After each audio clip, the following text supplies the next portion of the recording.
Bismillahirrahmanirrahim.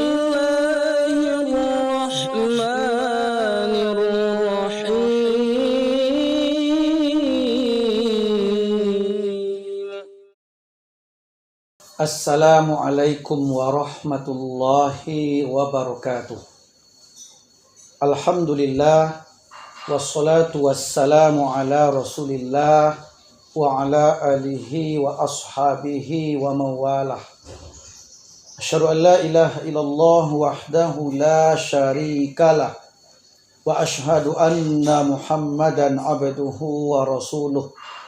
Allahumma salli wa sallim ala Muhammadin wa ala alihi wa ashabihi ajmain, amma ba'd. Kaum muslimin wal muslimat, para pecinta ilmu syar'i yang sedang menyimak kitab Minhajul Muslim yang hadir pada hari ini, semoga dirahmati Allah tabaraka wa ta'ala. Untuk kajian kita pada hari ini masuk kepada pasal yang keempat, masih bab pertama, yaitu tentang beriman kepada nama-nama dan sifat-sifat Allah Azza wa Jalla. Seorang muslim yang beriman kepada Asmaul Husna atau nama-nama yang terbaik yang dimiliki oleh Allah Tabaraka wa Ta'ala dan sifat-sifatnya yang teragung, dengan tidak mempersekutukan siapapun dengannya di dalam Asma al-Husna tersebut dan di dalam sifat-sifat yang mulia itu. Maksudnya apa ini? Maksudnya orang beriman itu tidak mentakwilkannya, tidak menginterpretasikannya dengan arti yang tidak sesuai dengan maksudnya, sehingga mentakwil atau meniadakan sifat tersebut dan tidak pula melakukan tasbih atau menyerupakan nama dan sifat Allah itu dengan nama dan sifat-sifat makhluknya. Lalu menanyakan hakikat sifatnya atau ta'yif atau menyerupakan dengan sifat-sifat makhluk, hal itu tidak pantas bagi mukmin yang benar-benar beriman kepada Allah Azza wa Jalla. Untuk itu, beriman kepada nama-nama Allah dan sifat-sifat Allah itu wajib, tidak boleh mentakwilkannya, tidak boleh mentasbihkannya, tidak boleh mentakyifkannya dengan makhluk. Nama-nama Allah, sifat-sifat Allah itu hanya ada sama Allah. Kalaupun ada yang menirunya, tidak bisa disamakan dengan Allah Tabaraka wa Ta'ala. Kaum muslimin, ada beberapa hal yang hendak dibahas terkait dengan nama-nama dan sifat-sifat Allah ini. Pertama, adanya berita dari Allah Azza wa Jalla tentang nama-nama dan sifat-sifatnya. Berita ini terkandung dalam bermacam surat. Di antaranya satu, surat yang ke-7 Al-A'raf ayat yang ke-180. Allah menyatakan, A'udzubillahi minasyaitonir rajim. Walillahil asmaul husna fad'uuhu biha wa zarul ladzina yulhiduna fi asma'ihi sayujzauna ma kanu ya'malun. Hanya milik Allah lah asmaul husna itu, maka bermohonlah kamu kepadanya dengan menyebut asmaul husna tersebut, dan tinggalkanlah orang-orang yang menyimpang dari kebenaran dalam menyebut nama-namanya itu. Nanti mereka akan mendapat balasan terhadap apa yang telah mereka kerjakan. Di samping ayat ini, yang kedua, Allah juga bicara pada surat yang lain, yaitu surat yang ke-17 Al-Isra ayat yang ke-110. Qul ud'ullaha aw ud'ur rahman ayyamma tad'u falahul asmaul husna. Katakanlah hai Muhammad, serulah Allah atau serulah Ar-Rahman yang Maha Pengasih itu dengan nama mana saja kamu seru. Dia mempunyai Asmaul Husna atau nama-nama yang terbaik. Ini dua dalil yang menjelaskan tentang berita dari Allah bahwa Allah itu punya Asmaul Husna atau nama-nama atau sifat-sifatnya. Terus poin yang kedua, berita dari Rasulullah SAW tentang nama-nama dan sifat-sifat Allah tersebut yang tertera di bermacam hadis yang sahih. Di antaranya, satu, hadis riwayat Imam Bukhari nomor 2826 dan hadis Muslim nomor 1890 bahwa Nabi bersabda, yadhakullahu ila rajulaini yaqtulu ahaduhumal akhar kilahuma yadkhulul jannah. Allah tertawa kepada dua orang laki-laki yang salah seorang darinya membunuh yang lain, namun keduanya masuk surga. Kita ulangi ya. Allah tertawa kepada dua orang laki-laki yang salah seorang dari keduanya itu membunuh yang lain, namun keduanya masuk ke surga. Kenapa ini? Kok dikatakan Allah ketawa kepada orang yang bunuh orang lain? Saya cenderung mengatakan bahwa orang ini memang telah berbuat dosa besar. Dia telah bunuh orang lain, namun akidahnya, ketauhidannya yang betul-betul mantap, sehingga walaupun dia membunuh orang lain, namun ketika ada saatnya dia bertaubat kepada Allah, Allah hapuskan dosanya dan imannya itu, tauhidnya itu akan bantu dia dari murka Allah Azza wa Jalla. Hadis kedua, la tazalu jahannam yulqa fiha wahya taqul hal min mazid hatta yad'a rabbul izzah fiha rijlah wa fi riwayah qadamah fayanzawi ba'duha ila ba'din fataqulu qad. Ini tercantum pada hadis riwayat Imam Bukhari nomor 7384 dan hadis Muslim nomor 2848. Kata Nabi, neraka jahanam terus diisi. Dan ia berkata, apakah masih ada tambahan lagi? Hingga Allah, Rabb yang Maha Agung meletakkan kakinya padanya. Dalam satu riwayat dikatakan bahwa telapak kakinya, maka merapatlah bagiannya yang satu dengan bagian yang lain. Lalu neraka jahanam berkata, cukup, cukup. Hadis ketiga, hadis riwayat Imam Bukhari nomor 7494 dan Muslim nomor 758. Apa kata Nabi?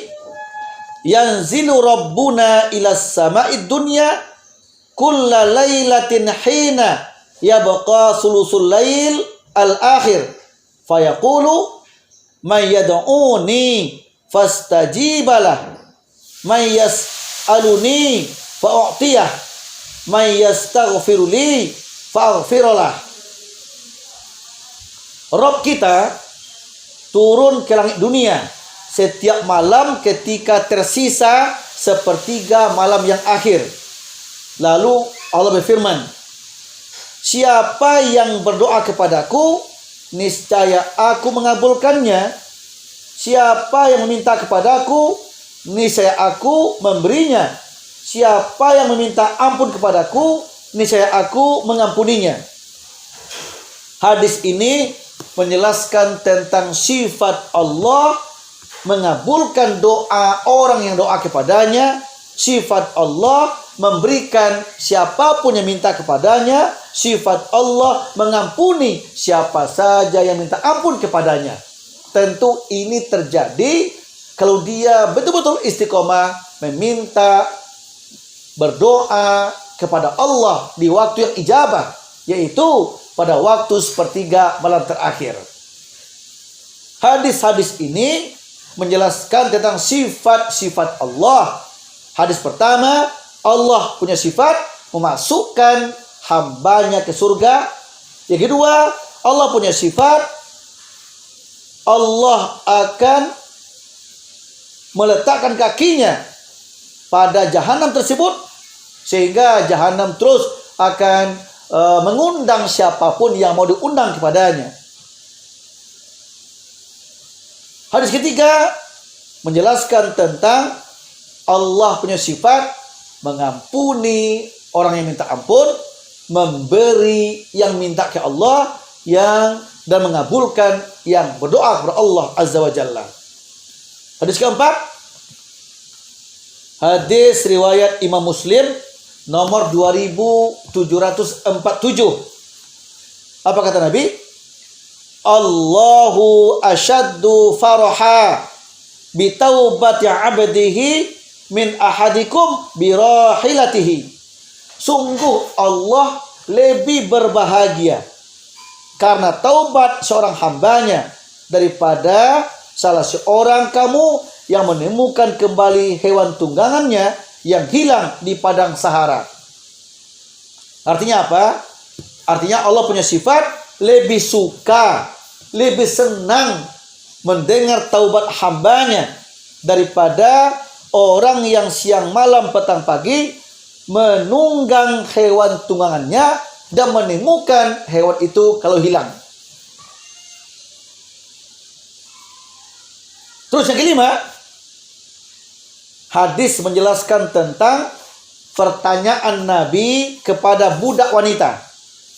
Ini tercantum pada hadis riwayat Imam Muslim nomor 537.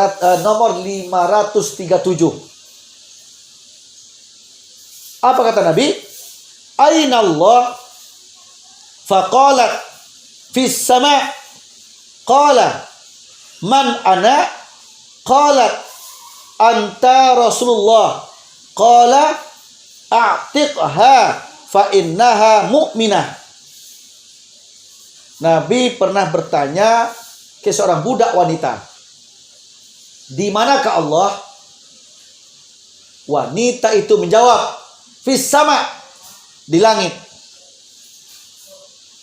Nabi bertanya lagi, siapa aku? Budak wanita itu menjawab, engkau adalah Rasulullah. Engkau adalah utusan Allah. Lalu Nabi bersabda, merdekakan dia, karena dia seorang wanita yang beriman. Hadis menjelaskan tentang budak wanita itu, menjelaskan tentang sifat Allah, tentang keberadaan Allah fis sama.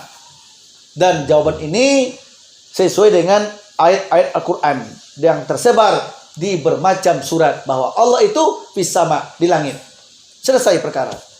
Hanya menyatakan ketika ditanya aina Allah fis sama, selesai.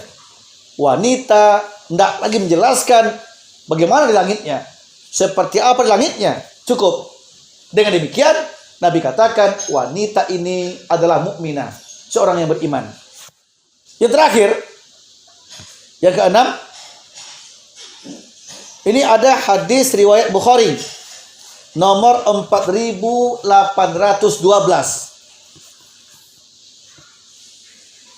Apa kata Nabi? Yaqbidullahul arda yaumal qiyamah wa yatwis sama biyaminih thumma yaqul anal malik aina mulukul ard. Pada hari kiamat kelak Allah menggenggam bumi dan menggulung langit dengan tangan kanannya. Kemudian Allah berfirman, akulah raja, akulah penguasa, mana para raja di bumi. Akulah raja, akulah penguasa. Ainal mulukul ar, mana para raja di bumi. Artinya Allah meniadakan raja yang lain yang berkuasa seperti dia. Hanya dia sendiri yang mampu memegang bumi ini, memegang alam ini, dan dia mudah menghancurkannya atau menjaganya atau membiarkannya. Hadis ini semuanya menjelaskan tentang berita Nabi tentang sifat-sifat Allah. Beginilah sifat Allah yang tercantum di bermacam hadis, yang tertulis di bermacam surat. Poin ketiga, ini ada semacam pengakuan kaum salafus soleh. Siapa mereka? Salafus soleh itu adalah generasi awal yang soleh, yang benar.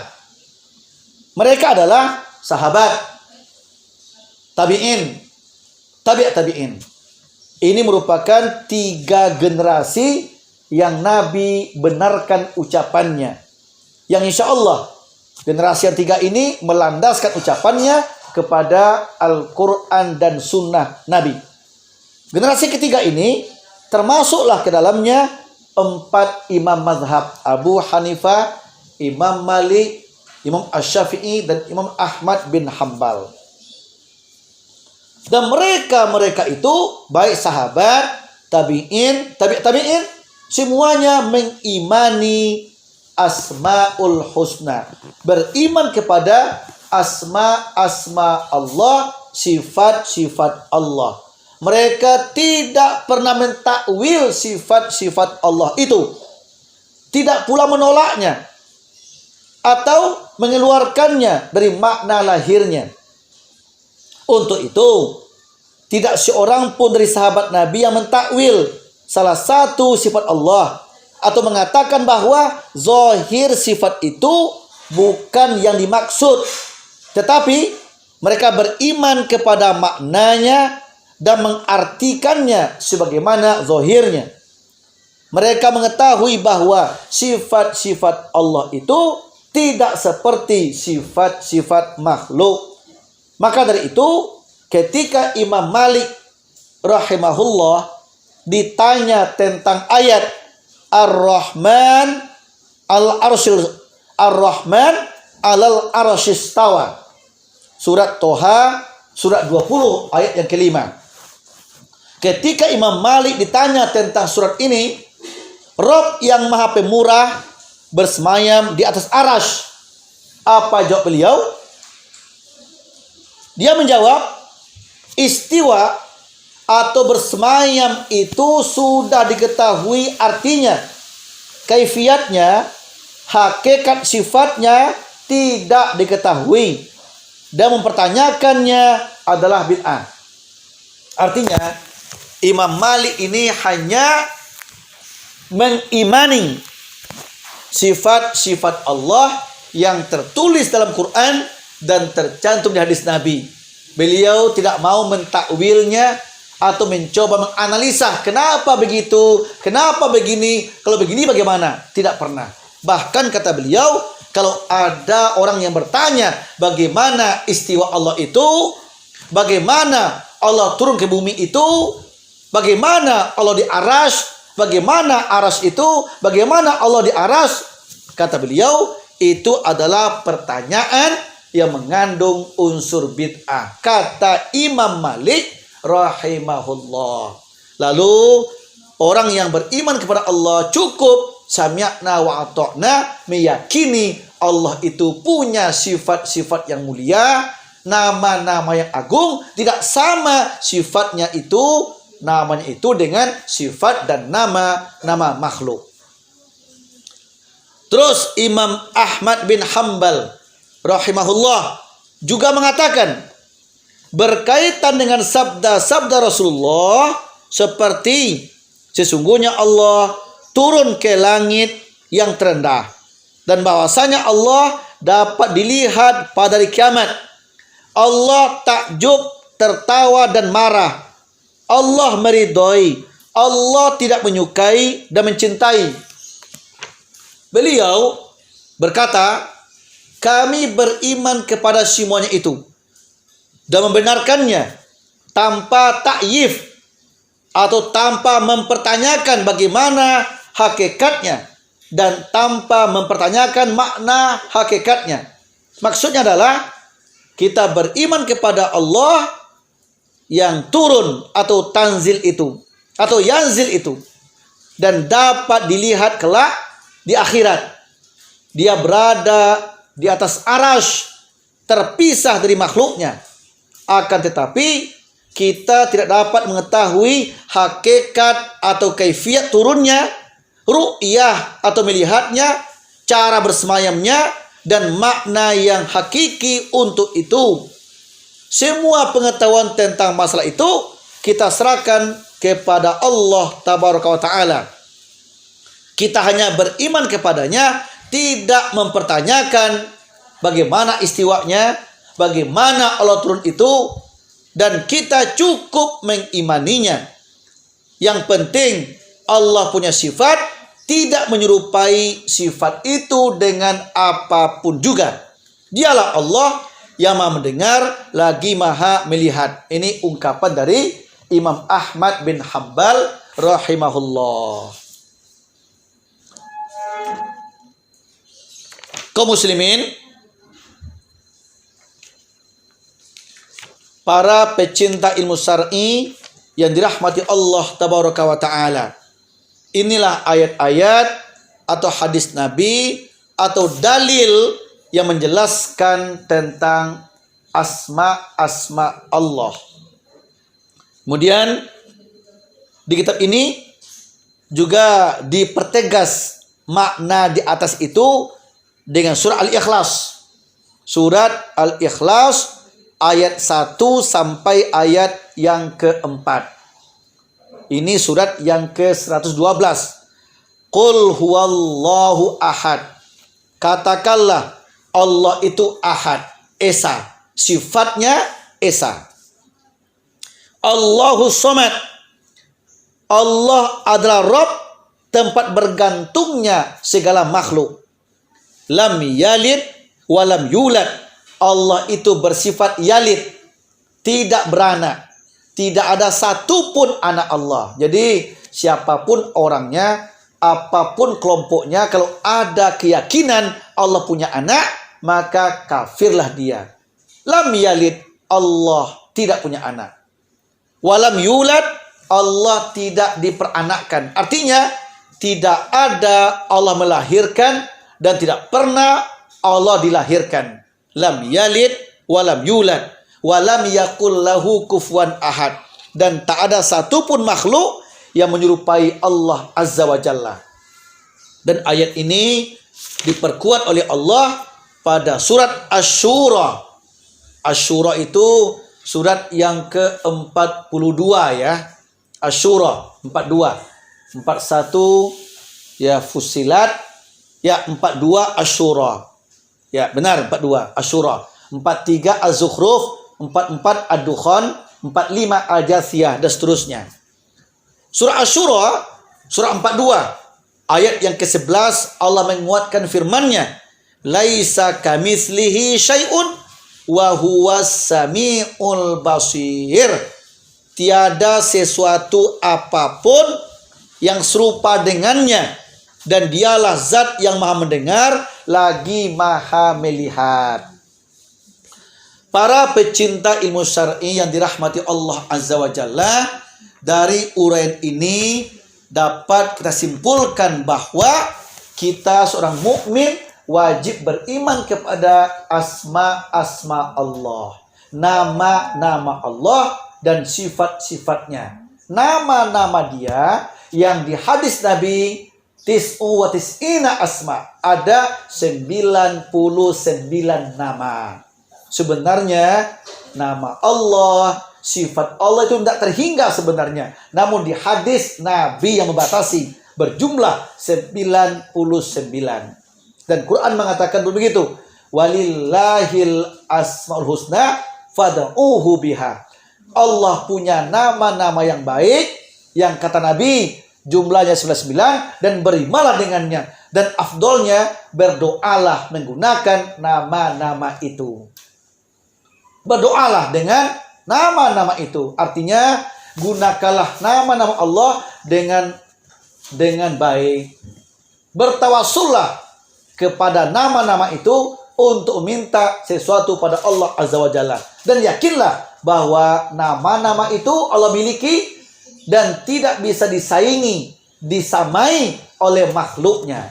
Kalaupun Allah punya sifat maha melihat, makhluk hanya melihat, tapi melihatnya Allah tidak sama dengan melihatnya makhluk. Allah maha mendengar, kita pun mendengar, tapi mendengarnya kita tidak sama dengan mendengarnya Allah. Contoh, telinga ini hanya mendengar orang bicara atau bunyi sesuatu, terbatas jaraknya. Terbatas jaraknya. Dan telinga tidak mendengar lagi kalau jaraknya jauh. Kalaupun ada makhluk, ya katanya ada binatang yang mendengar jarak sekian kilo. Mungkin ada, kecil telinganya, tapi jaraknya jauh, jangkauan jaraknya. Namun tetap ada batasnya. Tetap ada batasnya. Yang mendengar yang tak berbatas hanyalah Allah. Kita melihat hanya sekedar yang tampak oleh kita. Tapi kita tidak bisa melihat yang gak tampak. Tapi bagi Allah, tidak ada yang tak tampak bagi Allah. Tidak ada yang tidak terdengar oleh Allah. Kita mengetahui betul. Mengetahui gerak-gerik anak. Mengetahui gerak-gerik murid. Mengetahui sifat orang tua. Betul kita mengetahui. Tapi itu pun terbatas juga. Tidak bisa disamakan dengan Allah mengetahui. Kita mengetahui benda yang jatuh kalau tampak benda itu.